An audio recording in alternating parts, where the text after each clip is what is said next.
We can do that. But if we do, I can tell you that in the next election, we'll be talking about some other distraction. And then another one. And then another one. And nothing will change.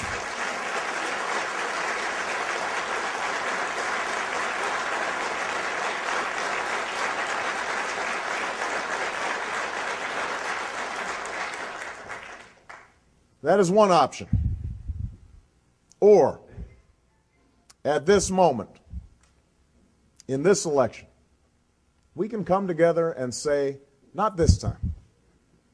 This time we want to talk about the crumbling schools that are stealing the future of black children and white children and Asian children and Hispanic children and Native American children. This time we want to reject the cynicism that tells us that these kids can't learn, that those kids who don't look like us are somebody else's problem. The children of America are not those kids, they are our kids, and we will not let them fall behind in the 21st century economy. Not this time. This time we want to talk about how the lines in the emergency room are filled with whites and blacks and Hispanics who do not have health care, who don't have the power on their own to overcome the special interests in Washington, but who can take them on if we do it together. This time, we want to talk about the shuttered mills that once provided a decent life for men and women of every race, and the homes for sale that once belonged to Americans from every religion, every region, every walk of life. This time, we want to talk about the fact that the real problem is not that someone who doesn't look like you might take your job, it's that the corporation you work for will ship it overseas for nothing more than a profit. This time,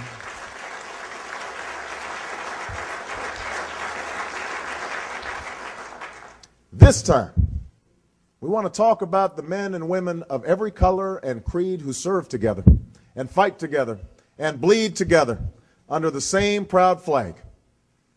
We want to talk about how to bring them home from a war that should have never been authorized and should have never been waged.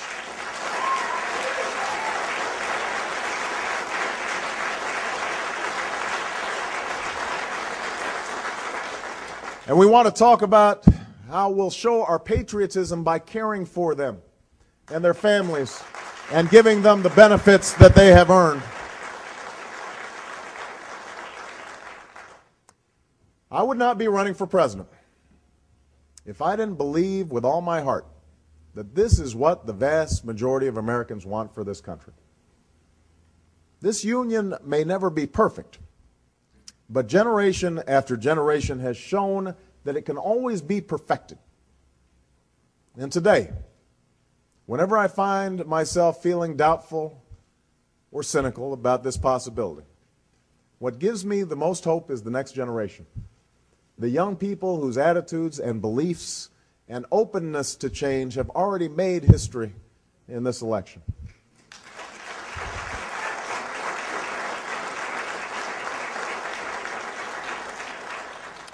There's one story in particular that I'd like to leave you with today.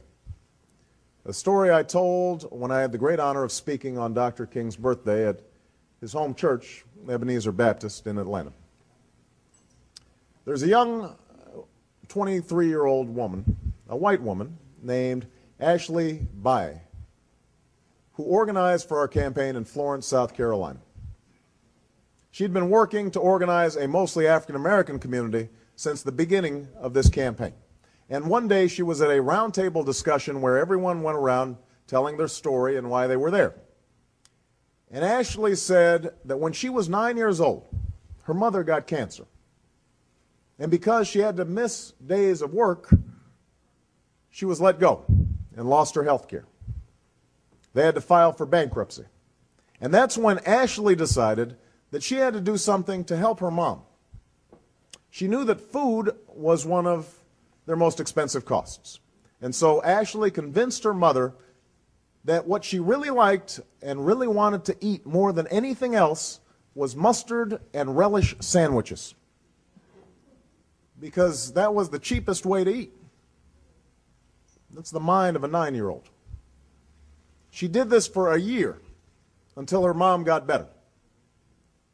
Until Ashley told everyone at the round table that the reason she had joined our campaign was so that she could help the millions of other children in the country who want and need to help their parents too. Now, Ashley might have made a different choice. Perhaps somebody told her along the way that the source of her mother's problems were blacks who were on welfare and too lazy to work, or Hispanics who were coming into the country illegally. But she didn't. She sought out allies in her fight against injustice.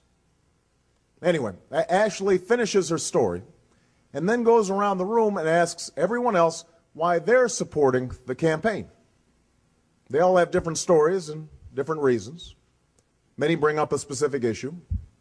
And finally, they come to this elderly black man who's been sitting there quietly the entire time.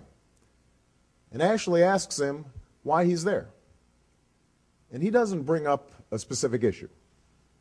He does not say health care or the economy. He does not say education or the war. He does not say that he was there because of Barack Obama. He simply says to everyone in the room, I am here because of Ashley. I'm here because of Ashley. Now, by itself, that single moment of recognition between that young white girl and that old black man is not enough. It is not enough to give health care to the sick, or jobs to the jobless, or education to our children. But it is where we start. It is where our union grows stronger. And as so many generations have come to realize over the course of the 221 years since a band of patriots signed that document right here in Philadelphia, that is where perfection begins. Thank you very much, everybody. Thank you. Thank you. Thank you.